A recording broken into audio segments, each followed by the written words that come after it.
नमस्कार, मैं हूं योगेश राणा और बात करते हैं मिशन उत्तराखंड 2022 पर। अब चुनाव प्रचार के लिए बस 5 दिन बचे हैं, लेकिन भाजपा उत्तराखंड के चुनाव को उत्तर प्रदेश के चुनाव की तरह लड़ रही है। यह कितना ठीक है और इसका असर क्या जाएगा, इस पर बात करेंगे। प्रदेश में कौन सी 15 सीटें हैं जहां पर मुस्लिम वोट निर्णायक स्थिति में है, इस पर भी बात करेंगे। लेकिन कुछ बयान और कुछ घटनाएं पहले देख लेते हैं। पहली बात, भाजपा ने प्रदेश में मुस्लिम विश्वविद्यालय की बात कई दिनों तक चर्चा में रखी। दूसरी बात, हरीश रावत की जुम्मे की नमाज की चिट्ठी आ गई और इस पर खूब हल्ला हुआ, वायरल की गई। तीसरी बात, पुष्कर सिंह धामी करीब करीब अपने हर भाषण में कह रहे हैं कि कांग्रेस केवल एक समुदाय विशेष के लिए काम करती है। चौथी बात, जेपी नड्डा उत्तराखंड में आते हैं और कहते हैं कि कांग्रेस मंदिर निर्माण को लटका सकती है, अटका सकती है अगर सत्ता में आती है तो। पांचवी बात, कैलाश विजयवर्गीय हरिद्वार में आकर बंगाल की बात करते हैं और कहते हैं कि भगवान की कृपा से मैं वहां से जिंदा आया हूं। और भी बहुत सारे बयान हैं और भी बहुत सारी घटनाएं हैं। इन पर चर्चा करते करते यह समझिए कि भाजपा ने आखिरी दिनों में चुनाव को पूरी तरीके से ध्रुवीकरण के मोड़ में ला दिया है। यह भाजपा के लिए कितना ठीक है और कितना ठीक नहीं है, यह देखेंगे। लेकिन आइए यह जान लेते हैं कि उत्तराखंड की कौन सी 15 सीटें हैं जहां पर मुस्लिम वोटर एक फैक्टर है, मुस्लिम वोटर निर्णायक स्थिति में। इसके बाद बात करेंगे क्या उत्तराखंड में मुस्लिम वोटर इतना बड़ा फैक्टर भी है कि वो भाजपा की रणनीति, वो इतना बड़ा फैक्टर है कि भाजपा की रणनीति पूरी तरीके से मुख्य हिस्सा इसी पर हो जाए, रणनीति इसी पर टिक जाए। यह एक बात करेंगे। और सवाल तो यह भी है कि क्या उत्तराखंड में धार्मिक ध्रुवीकरण असरकारी है। यह भाजपा का उत्तर प्रदेश स्टाइल है और उत्तराखंड में आजमाया जा रहा है। प्रदेश की 15 सीटें ऐसी है जहां पर मुस्लिम आबादी इस अनुपात में है कि वोट के जो परिणाम है, चुनाव के जो परिणाम है, उनको प्रभावित कर सकती है। ये सीटें हरिद्वार, उधम सिंह नगर और नैनीताल जिले में आती है।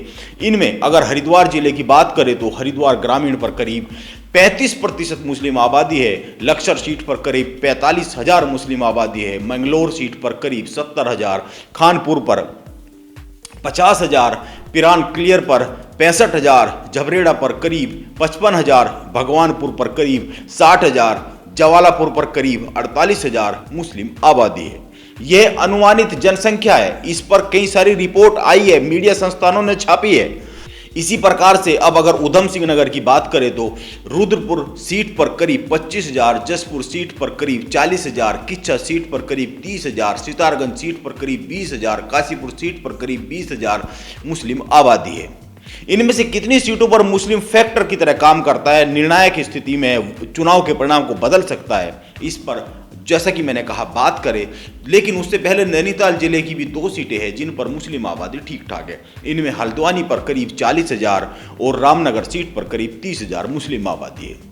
इस तरह से आंकड़ों के हिसाब से देखें तो 15 सीटें उत्तराखंड में ऐसी है जहां पर मुस्लिम आबादी उस स्थिति में है कि वो चुनाव परिणाम को प्रभावित कर सकती है, निर्णायक स्थिति में उनको कह सकते हैं। लेकिन एक सच्चाई यह भी है कि इनमें से कुछ सीटों को छोड़कर सभी सीटों पर मुस्लिम फैक्टर उस तरीके से काम नहीं करता कि निर्णायक स्थिति में उसको कह सकते हैं। या तो वो बट जाता है या फिर दूसरी परिस्थितियां रहती है, लेकिन वो इस तरह से नहीं रहता है। कि कई बार ऐसा भी है, बहुत सारी सीटें हरिद्वार की ऐसी है जिन पर मुस्लिम आबादी ठीक ठाक है, लेकिन वहाँ बसपा का एक वोट बैंक है बहुत बड़ा और बसपा के वोट बैंक में मुस्लिम वोट भी शामिल होता है। तो इस तरह से हालांकि वो अभी असरकारी नहीं रहा है बसपा का वोट बैंक, लेकिन है। पिछले चुनाव को आप देखेंगे, उसके आंकड़े निकालेंगे तो उसमें है जो बसपा को ठीक ठाक वोट जाता है। और हरिद्वार ग्रामीण पर का आंकड़ा पिछली बार का देखेंगे तो हरीश रावत इसीलिए हार गए थे क्योंकि मुस्लिम वोट बैंक बट गया था। इस तरह से उधम सिंह नगर में भी, जसपुर और नैनीताल में अगर देखें तो हल्द्वानी सीट को छोड़कर कोई सीट बिल्कुल ऐसी नहीं है कि उसको ये कहा जा सके कि यहां पर केवल और केवल मुस्लिम वोटर ही निर्णायक स्थिति में होता है, केवल उसी को लेकर राजनीति की जाए, यह माना नहीं जाता है। 2 बातों पर और गौर कर लीजिए।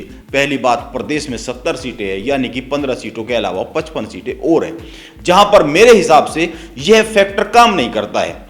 ध्रुवीकरण का जो फैक्टर है, ये जो बाकी 55 सीटें उन पर बिल्कुल भी असरकारी नहीं है। दूसरी बात, उत्तर प्रदेश की तरह उत्तराखंड में ध्रुवीकरण की राजनीति होती नहीं है, जैसा कि मैंने कहा। इसीलिए 15 सीटों के गणित से प्रदेश की राजनीति को साधा जा सकता है या नहीं साधा जा सकता है, इस पर एक सवाल या निशान है, इस पर एक बहस हो सकती है और चुनाव परिणाम इसके असर को दिखा भी सकते हैं, ऐसा मेरा मानना है। भाजपा के स्टार प्रचारक उत्तराखंड में आकर केवल एक ही राग अलाप रहे हैं। समुदाय विशेष के लिए कांग्रेस ने ऐसा किया, वैसा किया, ये काम करती है, वो काम करती है, लेकिन कांग्रेस इस पर बहुत ज्यादा बोल नहीं रही है। अब अंत में एक बात और कहना चाहूंगा, मध्य प्रदेश के मुख्यमंत्री शिवराज सिंह चौहान आते हैं, उधम सिंह नगर में चुनाव प्रचार करते हैं, अपनी पार्टी के लिए, बीजेपी के लिए प्रचार करते हैं, और आपको पता है उनके भाषण की मुख्य लाइन क्या रही है? उन्होंने मंच से कांग्रेस के लिए बोला, ये तो केदारनाथ मृतकों का मुआवजा तक खा गए। शिवराज सिंह चौहान दशकों से मध्य प्रदेश में राज कर रहे हैं, चुनाव को कैसे साधा जाता है उनको ये आता है। दरअसल शिवराज सिंह चौहान ने जो लाइन बोली है वो उत्तराखंड के चुनाव की लाइन है। बाकी पुष्कर सिंह धामी से लेकर कैलाश विजयवर्गीय नड्डा तक जो लाइन बोल रहे हैं और जिस लाइन पर चुनाव को लेकर जा रहे हैं वो उत्तर प्रदेश की चुनावी लाइन है।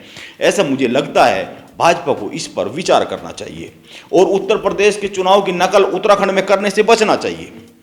इसका नुकसान हो सकता है, ऐसा मेरा मानना है। वैसे तो चुनावी रण में उतरे सारे नेताओं का भाग्य जनता के अधीन है। पता नहीं जनता किसको आशीर्वाद देगी, यह तो 10 मार्च को ही पता लगेगा, लेकिन 10 मार्च से पहले विश्लेषण किया जा सकता है। नमस्कार, आप बने रहे मेरे साथ।